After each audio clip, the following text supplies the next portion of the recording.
Hello, and welcome to Wealth Matters, a radio show where we discuss the opportunities and challenges of preserving and managing wealth. Wealth Matters is presented to you by Gaslowitz Frankel, a fiduciary litigation law firm dedicated to resolving disputes involving your wealth, whether it be through your will, your trust, your business, or your investments. At Gaslowitz Frankel, we see the problems that come up with families and businesses who are not successful in their wealth and transition planning, and hopefully today we'll talk about ways that you can be successful. For news, pictures, and tips, follow Gaslowitz Frankel on Twitter at Estate Dispute. Our show's hashtag is Wealth Matters.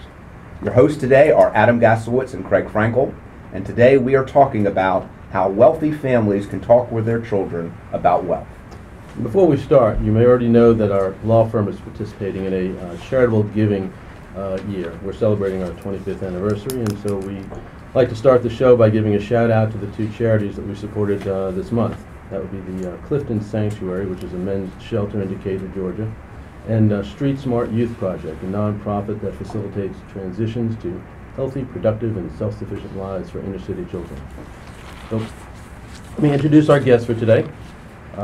We have with us Donna Trammell, who is Managing Director and Director of Family Wealth Stewardship at Bessemer Trust. Barry Frankel, who is a partner at the accounting firm of Habif, Arogeti, and Wynne, and David Dodson, who is Executive Director at Morgan Stanley Wealth Management. And before we start, I'd like to just have each of you just tell me a little bit about yourself and your firm. Donna, why don't you start? Great. So I'm with a firm named Bessemer Trust. We're a multifamily office that's been in existence since our founder, Henry Phipps, began it in the turn of the century. So we have over 100 years. The turn of the last century, because the other turn of the century is only like, you know, true. my kid's age. Yeah, no, we've been around for a little while. And we work with multi-generational families. We have 2,200 families. We oversee $97 billion in assets. And we provide, as you might imagine, as a family office, a comprehensive array of services, everything from investment management to philanthropic advisory, insurance, and along with my role there, which is as Director of Family Wealth Stewardship, working with families to come up with strategies to educate the next generation of inheritors, as well as assist with multi-generational family communication and governance structures. Barry? Well, I'm Barry Frankel. I'm a partner with the accounting firm Habif, Arogeti, and Wynne, which is about the 45th largest CPA firm in the country, based in Atlanta. We're heading into our 65th year. We do everything from tax returns to audits of companies around the world. We also do some wealth management. We do forensic accounting. We do IT support and assurance. My role, I started our financial planning practice back in 1987 that has now grown into a wealth management. I spent a lot of my time on the other side, the dark side, doing forensic accounting on people that don't do it right. Divorces, family disputes that turn bad, business disputes that turn bad. David? We provide wealth management. Just coincidentally, this month we announced that we oversee now $2 trillion in assets. So our challenge on the Dodson McDavid team is to make a large firm feel small, and to that end, we manage relationships for something just south of 50 relationships in total. As you might expect, all of those clients have been very, very successful. So alongside their motivation to have their assets managed properly from a wealth management perspective and the planning done accordingly, we also focus on making sure that we transfer assets and protect assets in a way that's both constructive and efficient for the families. Okay. All right, let's start in with our questions. The first question, I'll start with you, Donna, and I know there's no easy answer to this question, but when is the best time or times to start talking to your children about money and the family's assets? It's not an easy question to answer, of course, but I think clients often conflate two things. One is teaching about money skills, and the other is revealing wealth. And I think when they come to us with the how do we tell question, there's a mountain of anxiety behind that question because of this conflation of those two things. So we really see the process as one of an apprenticeship, so that we really encourage incremental learning and incremental responsibility starting at quite an early age. So what is that early age? We can start as early as 5 years old, introducing strategies for the parents to work with their children at their homes, and then we come into the picture when they're in their teens and early 20s. But there's a very wonderful sort of age-appropriate way of building in these life skills early on and progressing and incrementally giving them both responsibility and increased vocabulary, increased awareness of concepts that drive the wealth management planning process. So that's really our approach, is trying to help them separate those two and reduce some of those anxieties that they feel. Barry, I'm going to attack you. You have my last name, but we're not related. But I started talking to my dad about passing his wealth when I was about 3 years old. He didn't really respond well to that. But talk to us about how you talk to your clients. When Donna gets her clients, they often are coming to her, I think, knowing they want to do this. So I would say politely and respectfully, they're almost better educated to start with. And that's great. And that is what Donna does. People coming to you may not be seeing it that way. They may be entering through a different door. And so they may not be as receptive to hearing that they need to talk to their children about wealth. So how do you approach it? It's funny you say that. The first financial plan I did in 1980, the parents husband and wife walked in, and we said, well, what do you want your children to inherit? And he said, we want to spend the last dollar. My first thought was, these people will never meet my parents. We came to help them understand that they're going to, in spite of everything they do, they're going to have wealth to pass. And they had children their children were actually in their 20s, and that's to me, that's a little late. I remember early on, my father would drag me on Sundays around town to see real estate deals that he may have put a little bit of money in, and I'd sit there while he talked to the developer, the construction manager, and walk around empty apartment buildings and see what was going on. That was his way of introducing me to just finance, to what money is all about. He had a little grocery store down on Broad Street. He said, all right, you're going to stand there in front of the produce, and when the lettuce falls, pick it up and put it back in the bin, because every piece of lettuce is worth a penny. And it's instilling those concepts of what wealth is all about. And from our perspective, from the accounting perspective, we look at it and we say, well, wait a second, sometimes the client doesn't even understand wealth. You look at a tax return of somebody that makes six figures and the charitable gift is $250 to the United Way, and they think they're doing a great thing. You scratch your head, well, we've seen much more generosity, and if you're not generous today, how are you going to encourage your children to be that way?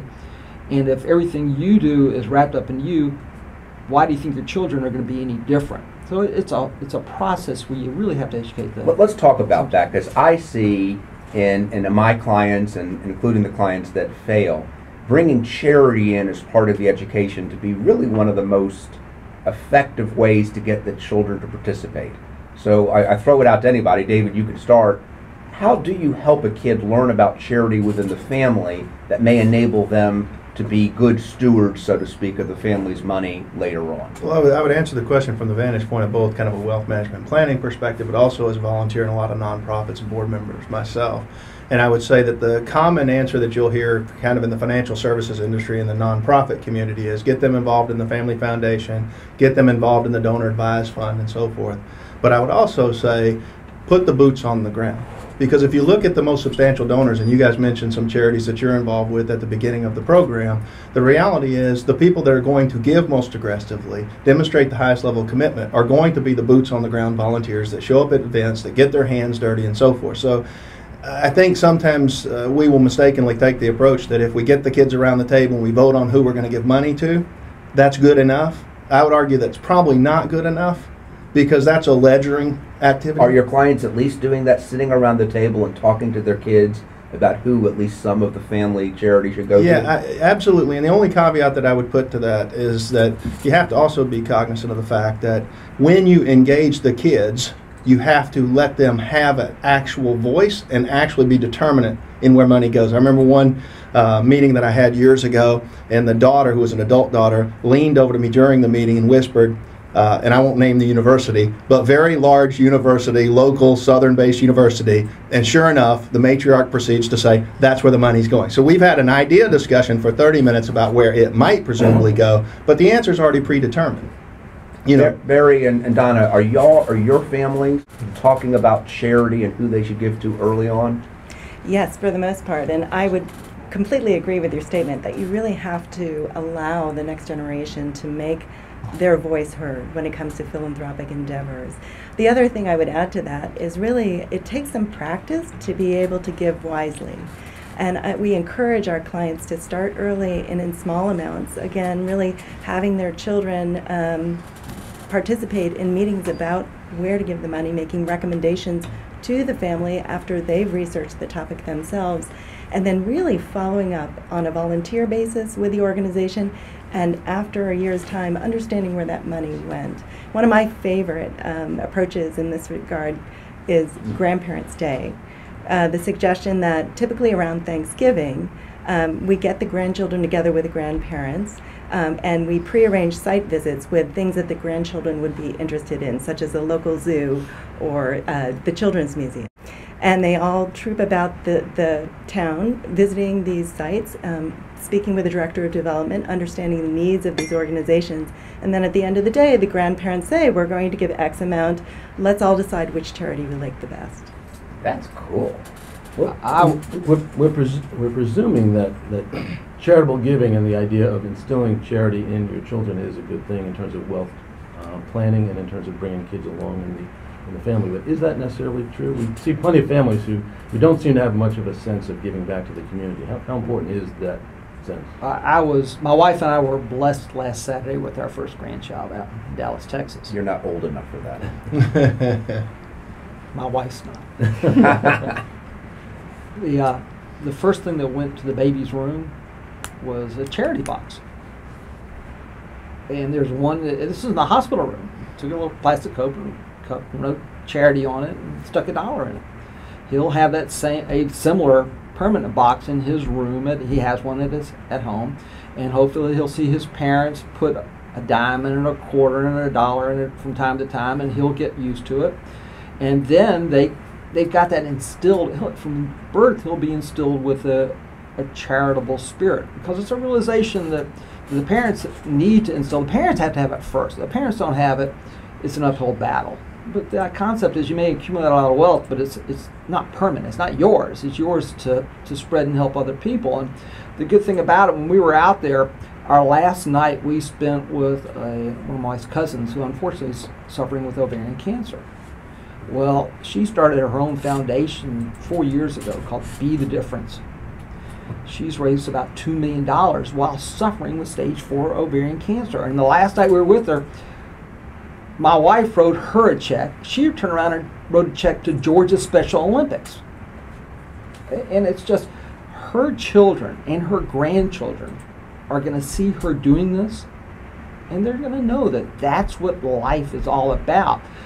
It's accumulating wealth is great. You can buy all the toys in the world, but if you want your children to have a sense of financial values, you've got to start somewhere, and charity is a great place to start. I have a friend who about 15 years ago started this product. I'm not sure it's successful today, but it's a piggy bank that has 3 slots. One slot is savings, one slot is charity, and one slot is spending. That's brilliant. And I'm curious, are there other, and I thought it was great, and we use it in our family, some, not always successfully because the parents forgot. Are there other tools like that that you're seeing that can be used to help kids try to figure out how to use money? Well, first, we are such believers in that approach. For families who really want to begin the training early, it's a wonderful way to introduce allowance. We think allowance is a really big learning tool. And allowance can be a tool that's used to have teachable moments over the course of their, all the way up through teenage years. So the Spend, Save, Share has also, new research has just proven that actually when you establish this pattern early, the children have less of a regard for materialism. This is going to be published in Scientific American later this year. So very exciting research is suggesting that self-esteem can really be built early on with confidence about handling money. So I really appreciate that there are so many other great strategies to use with children in different ages, but honestly, that's a great place to start. Well, and as a practical consideration too, it's almost a release valve when you have that spending component. Because otherwise, if you kind of take the stoic approach that we're going to safeguard every dollar that's ever presumed to be family wealth, it loses the appeal to the next generation. And I would actually add one of the tactics we do regarding the idea of delayed gratification, which is another really important skill that these children develop, is for the spending jar.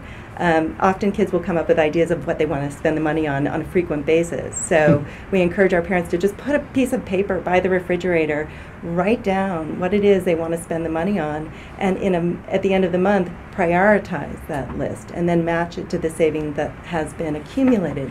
So they're really learning this delayed gratification, this prioritization, the trade-offs that come with making decisions about money. You're listening to Wealth Matters, a radio show where we discuss the opportunities and challenges of preserving and managing wealth. We're your hosts, Adam Gaslowitz and Craig Frankel from the fiduciary litigation firm of Gaslowitz Frankel. We're talking today with Donna Trammell, Barry Frankel, and David Dodson, and we're discussing how wealthy families can talk to their children about wealth. Did you have more that you want to say on that? Question I had about, we're talking about kids at a very young age at this point, and I kind of want to move up through the ages. But before we get to that, how and in what form do you start giving kids access to the wealth? I mean, with allowances or with some share of the family wealth. I mean, do you ever talk to them about that? And I'll throw it up. Summer jobs. Summer jobs. Summer jobs. How old do you start summer jobs or summer responsibilities? I've seen people start 6, 7, 8 years old. Particularly people that have their own business office. They bring the child in, let them do everything from, used to be you could sharpen the pencil, but nobody uses pencils anymore, or empty the trash can. Russians do in space, by the way. That's what they use as opposed to fancy pens. But go on. But summer job, so the child has a sense of, wait a second, I earned this.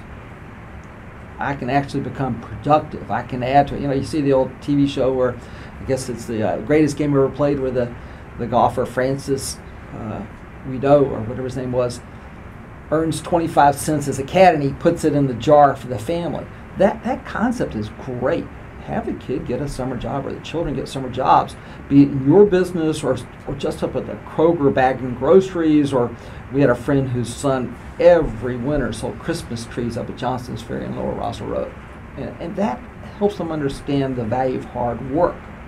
As a parent, I find it very hard to resist giving my kids certainly what they need, but most of what they want. And I look around their peer group, and I think of my daughter who says, why don't I have this?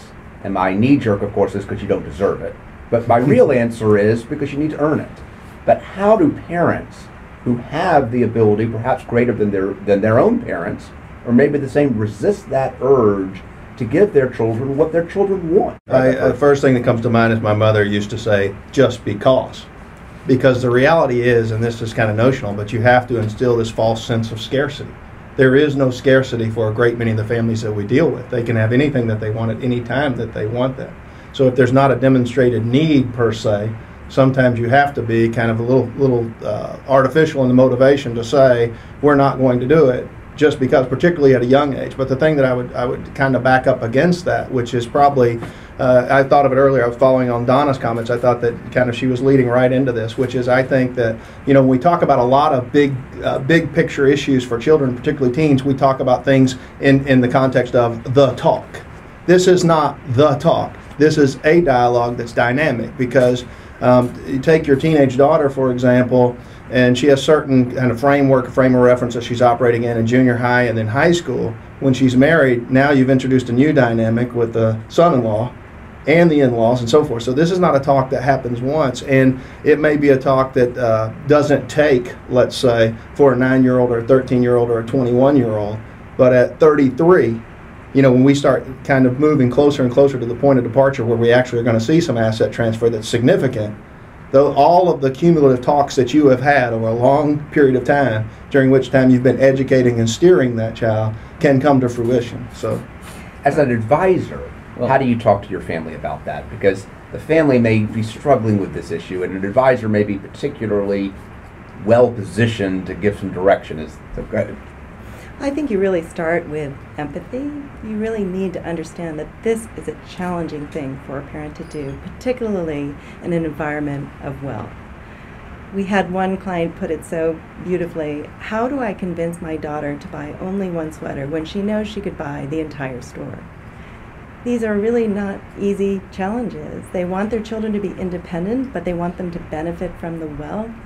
They want them to be relatively frugal or modest in their savings, but they want them to have the best. You know, these are conundrums that are solved differently within each family. But I think really having the parents understand that, you know, we've seen these challenges, we really feel that they are solvable, but they take some time and some thought. The parents have to be on the same page. It's like that oxygen mask analogy. If you don't have your values straight about the money and about how to teach money skills and values, then you really can't possibly do that with your children. So that's often where we start, with the parents and what they really want the wealth to accomplish with their family. The other thing, I had an entrepreneurial client one time that educated me to this vantage point, is he shares the risk component of wealth with his children as well. So for example, for a child to look at a parent and say, well, you have $4.5 million, it's liquid, it's in the bank, whatever. Well, when you share with them that there's a risk component, there's another part of the income statement or a balance sheet where you have $74 million invested in property, plant, and equipment. You know, do you want to share in that as well? Most children, then they start kind of referencing it in a context of, this is not a gimme. Yeah, but a lot of the families we're dealing with and that you're dealing with are first generation wealth. A family worked hard all their lives, they came from nothing or little, and they made something. And when they get to the point where they've succeeded, they want to enjoy the fruits of their labor. So they want to live in a neighborhood that represents the wealth they have. They want to drive a nice car. They want to send their kids to nice schools. And when you do that, you then expose your kids to this different environment. So how do you enjoy the fruits of your labor without passing on the message to your kids that this is normal, that this is the environment that we all now live in? Go ahead. Well, an easy way is you get them involved in organizations that deal with people that aren't as fortunate as you are. I mean, there are so many opportunities on land to help other people. It's interesting. Habif, Arogeti, and Wynne every year has a volunteer day, and we don't go to the places most people go to. We go to we go to the food bank. We work at the food bank. We go to a place over in Decatur where they take unused medical supplies. My son's favorite charity. Incredible. And they sort 1,000 different kinds of syringes that are in the packages so that they can send them off to third world countries. And they'll take volunteers all day long.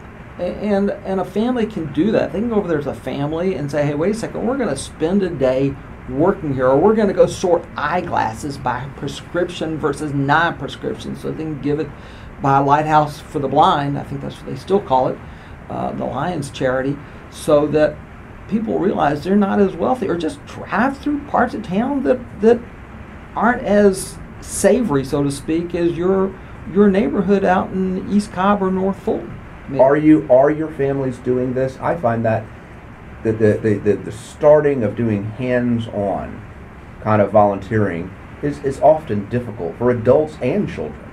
Are your families actually going out and doing these charities, or are they struggling with that? Where we see it most, quite ironically, is within the second generation of wealth. So the generation that grew up and maybe there wasn't much conversation about money, maybe their inheritance or the plan for the money was a little bit vague and they couldn't really plan around that. We see those as the determined parents that this will not happen with their children. And so they're the ones who tend to start early. They build in philanthropy. They build in this sense of responsibility. They're quite intentional about the way they parent. And I think that's something that that they've learned over time. And this is the second generation. Correct. What I'm seeing, which is surprisingly good, is the second and third generation are often, and they know it, smarter than their parents. They come out of school with great concepts. They know how to run businesses correctly. They know how to relate to people because they've had the psychology courses, the management courses, and actually they can move into mom or dad's business and run it better. They can do things for their parents that their parents couldn't do for themselves, and that is a great turn. I think education today is better than it was. College education today is better than it was 30 or 40 years ago. In that 34 years ago, people went to college to get a job. Now they're not only getting a job, but they're coming out much better educated. And that skill set also reverberates back to the family. So they're actually better. I think this generation may be better than our generation was. David, are you seeing the same thing, that the next generation, second generation, is better at dealing with the money, and that they may be better suited or educated for doing that? I think it depends. There's even a high degree of variability, and you guys have lived this many times as well, even within the same family, within the same set of siblings. You know, so it's kind of individual dependent. So, and I was just thinking earlier too, and I just mentioned this too, that we talked a lot about charity, but what I hear so often is I hear charity, to be sure, but I also hear prudence and good stewardship, which is, I would say, 80% of our clients are more focused on that than the philanthropy channel. Because, I mean, even in a best case scenario, how much of annual income is actually being directed to charity? The overwhelming majority is kind of kept in the family kitty, and that's kind of that learned scarcity. And particularly now, we're kind of seeing the roll-off of the Depression era children who are transferring wealth. And now you're kind of in the arena, like you said, kind of first generation wealth creators. So the dynamic has changed a little bit in that regard, because that scarcity mentality, interestingly enough, and you guys have probably seen the research on this, the kind of Depression era mentality is more pointed now towards younger children than the rest of us. Yeah. So, you know, the people at the table, our children may be more conservative in investment concerns than others. I see an interesting phenomenon is you have a lot of families where one or two children are very successful, and the third child may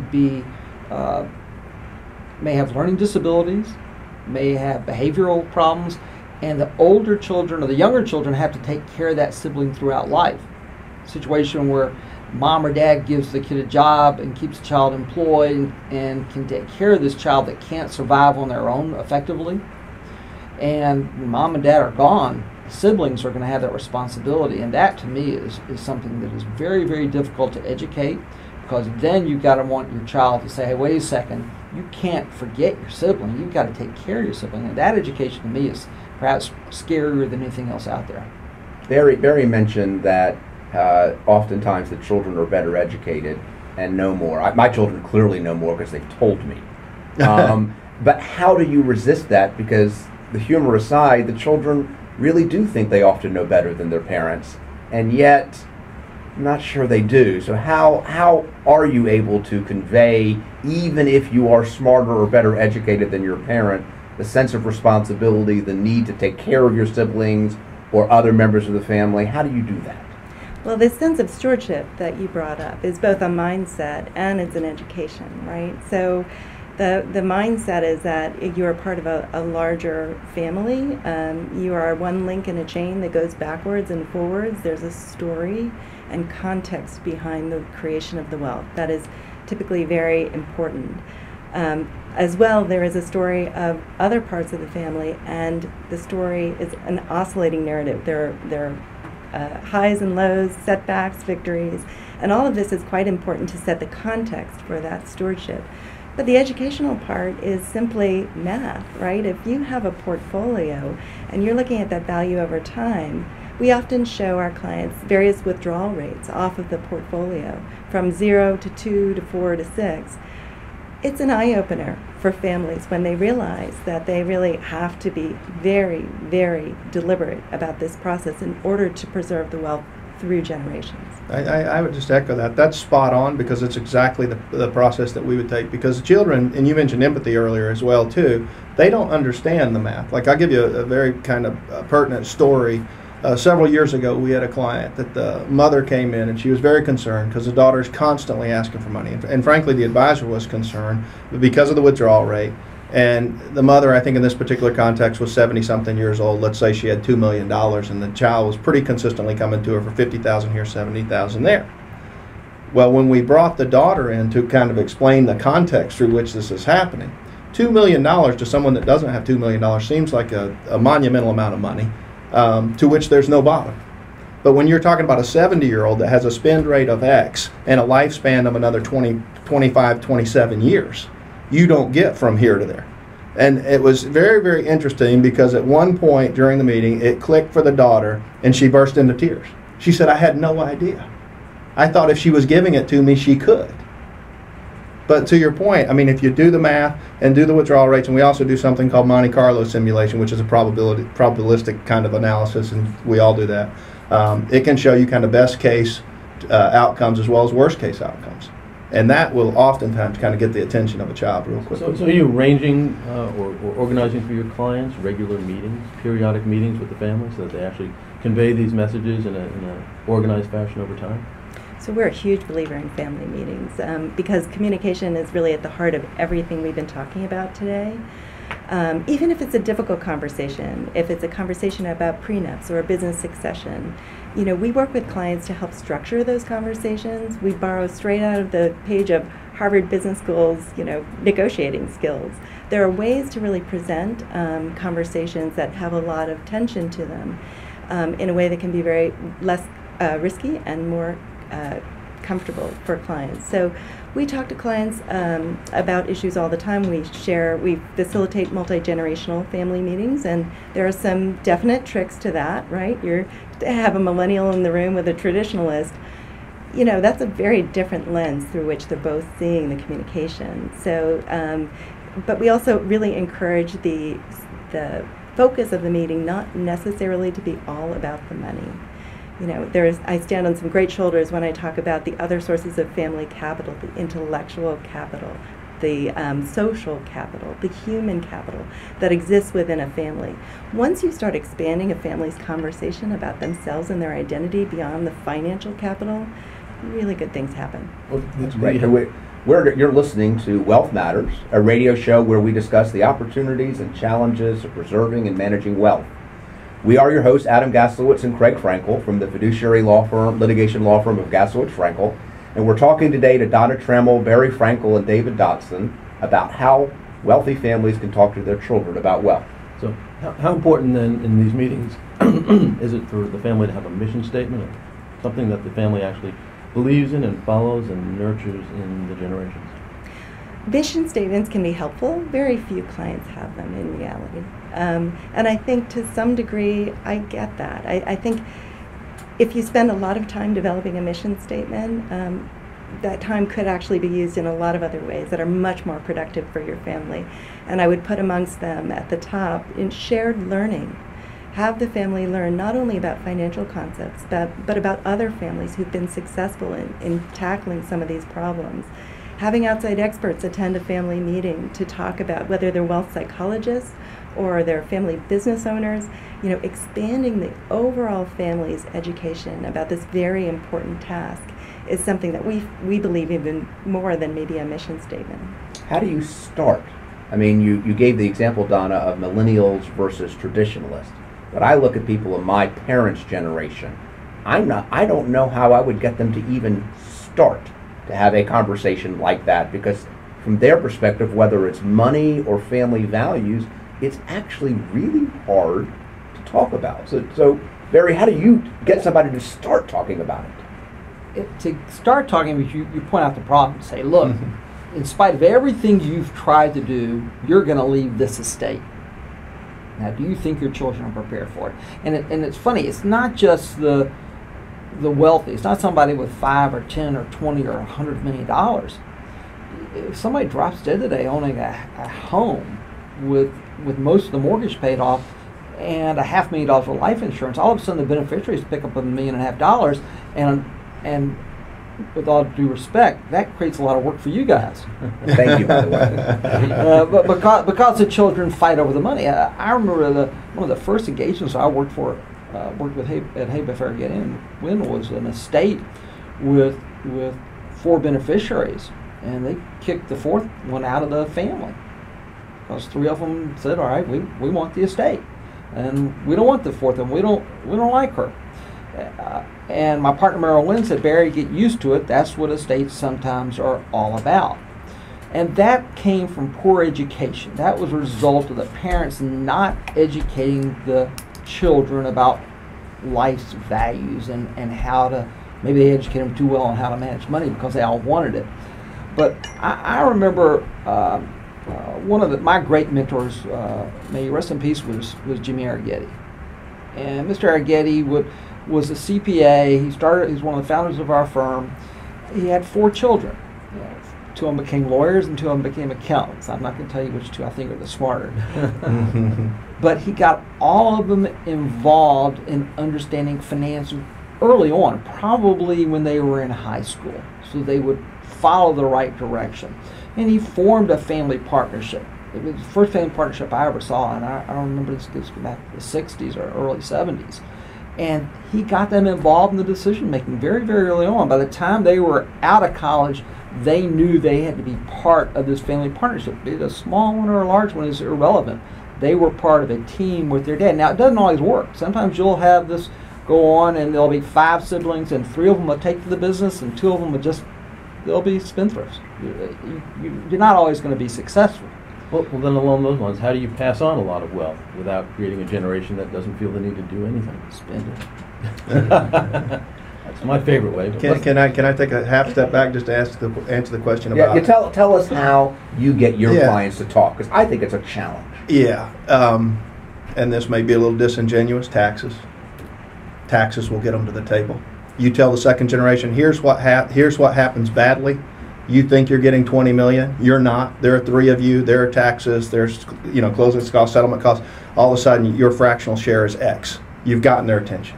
They will come to the second generation's attention, right? But you haven't gotten the first. Well, generation. the same process applies to the first generation, because the other thing is, you kind of hinted at this, complex planning. The kids need to know and understand what's going to happen.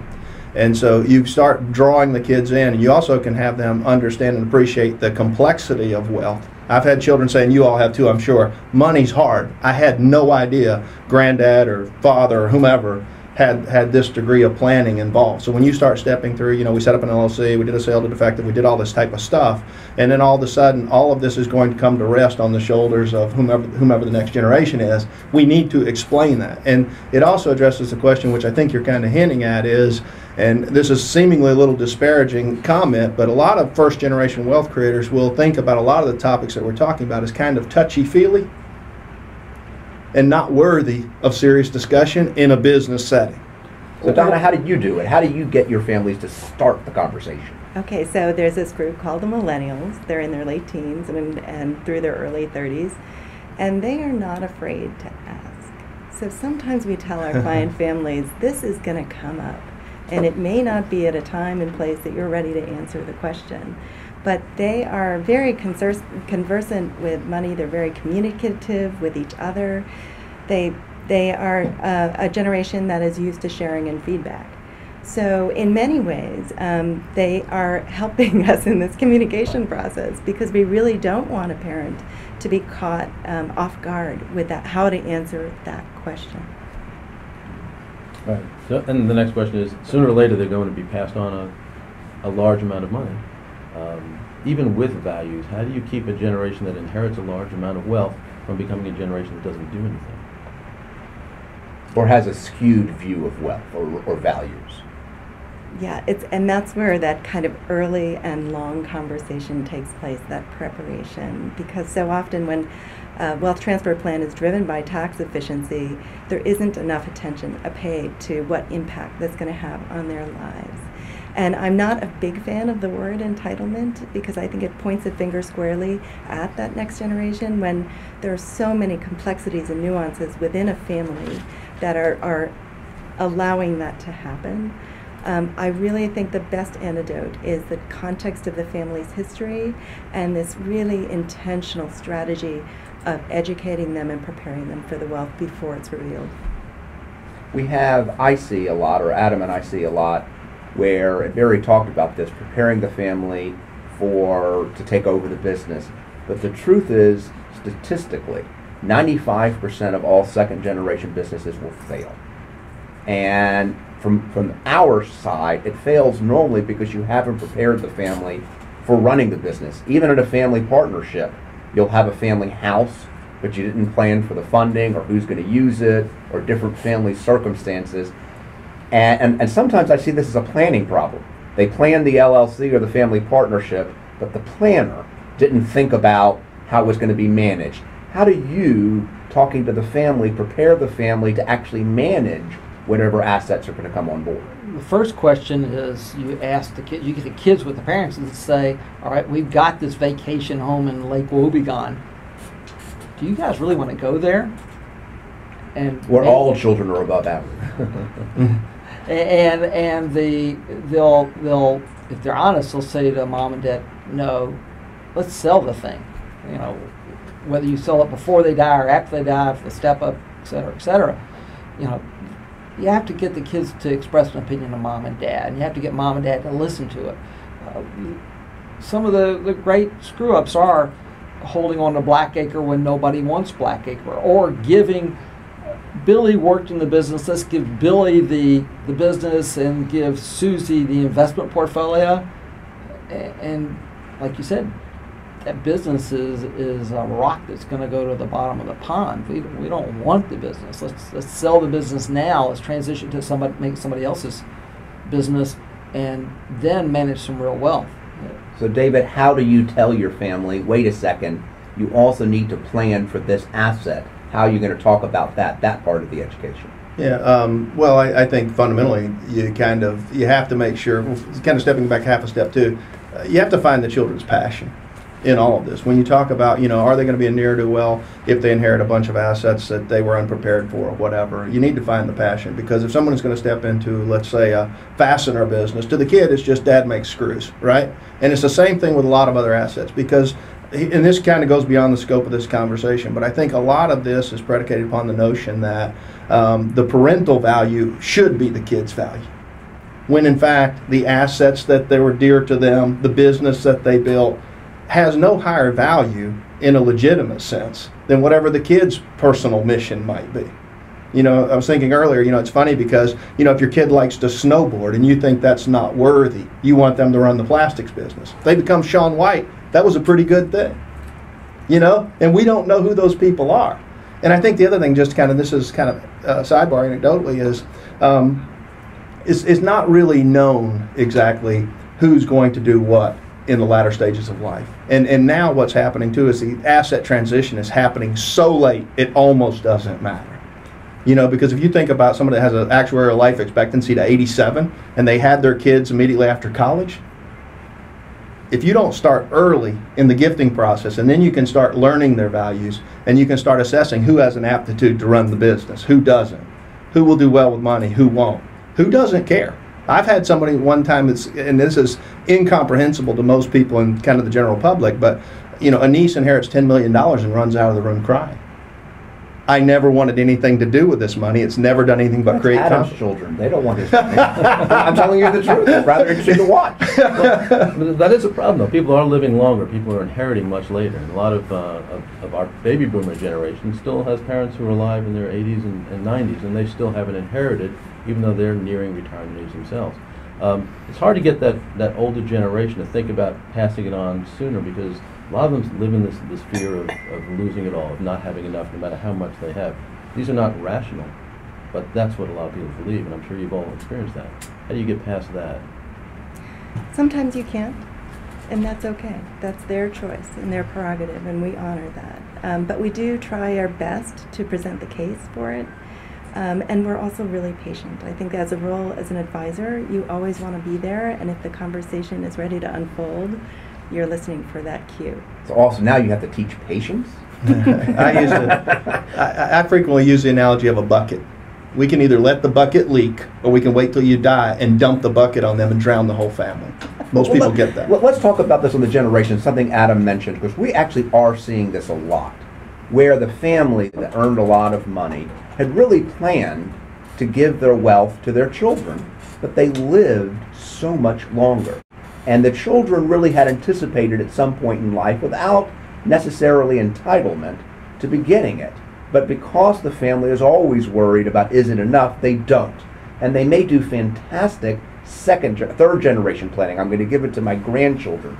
But the dynamic between the first and the second generation is difficult because they didn't really talk about that. Are y'all seeing that circumstance?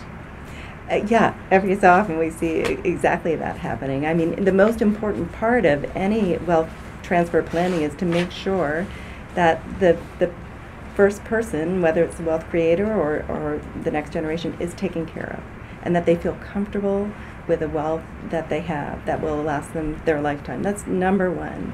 And then you can have the conversations about ultimate beneficiaries of the wealth, be it a charitable institution or the next few generations. But I think that I respect that. I think if you can you can show them sort of the way it will play out, and make them feel comfortable with that. That's the only way to move into the second conversation. Well, there's some inherent tax advantages to giving money away during your lifetime, and then there's some other structural planning opportunities, like with lead trust or what have you, where you can have some kind of dumps periodically into the hands of the children, so that it's not kind of this big windfall at end of life. That's sometimes helpful, and also too, you can also engineer some strategies around that involve philanthropy. So you almost have a twofer. Like if you're thinking about a lead trust, you can do two things at once, where you're kind of marrying the discussion with philanthropy and good stewardship with, you're going to get some money, not at my death necessarily, but in a reasonably. So a lot of our listeners may be thinking that, I didn't start this process when my kids were young. My kids are now teenagers or older. Is it too late for me to start having this discussion? Absolutely not. Any time's a good time. Even 40s or 50s. My dad says, you're my financial advisor. Advise me. I say, well, give me your money. A parent with wealth has a responsibility to manage the wealth, and they have the responsibility to educate their children about that. And the children have a responsibility to learn. And by delaying, I tell my clients, look, we've got this situation, you've got children, they're mature, you respect them, go the next step, educate them, show them what you have. A lot of times the best executor is the child who has the financial common sense and knowledge to do that as a co-executor and an executor, because they're ultimately getting in with the money. So show them early on what they're getting into. Not so that they become, well, I can't wait to get the money, but make them aware. And make them aware of, as an advisor, I try and make them aware of their parents' needs. We're now really kind of ending towards the end of the show, so I'm going to give everybody a softball after Adam cleans up the water that he dropped. Tell me, one, if anyone wants to contact you after the show, how they get in touch with you, and give me your one chance, an open-ended question. What's your final advice to a family who has wealth, and how you can talk to your children? Let's start with David. Okay, well, I would echo what's been said many times, and that is to start the dialogue. Start it early, have it often, never stop. And as to how to contact me, it's david.dodson, that's D-O-D-S-O-N, at ms.com. And if you want to reach me telephonically, 404-365-3206. Barry, you get your one quip and tell us how to call you. Wealth is just something you inherit for a short period of time. Do what you can do to preserve it, and the best thing you do is educate your children so that they have the responsibility to preserve it. I can be reached at Barry, Barry.Frankel, Frankel, at hawcpa.com. And Donna, you're up. Communication. That's the word that I really think gets to the heart of this. I can be reached at Trammell, Trammell, at Bessemer, Bessemer.com. Well, as we're wrapping up our show, I want to thank everyone for listening to Wealth Matters, a radio show where we discuss the opportunities and challenges of preserving and managing wealth. It's brought to you by the fiduciary litigation law firm of Gaslowitz Frankel. Remember to follow us on Twitter at Estate Dispute and use our show's hashtag Wealth Matters. Our guests today were Donna Trammell, who is the Managing Director of Family Wealth Stewardship at Bessemer Trust. Barry Frankel, no relation but a great name, who is a partner with Habif, Arogeti, and Wynne. And David Dodson, who is Executive Director of Morgan Stanley Wealth Management. Please join us every fourth Wednesday of the month at 8:30 here at Wealth Matters on Business Radio X.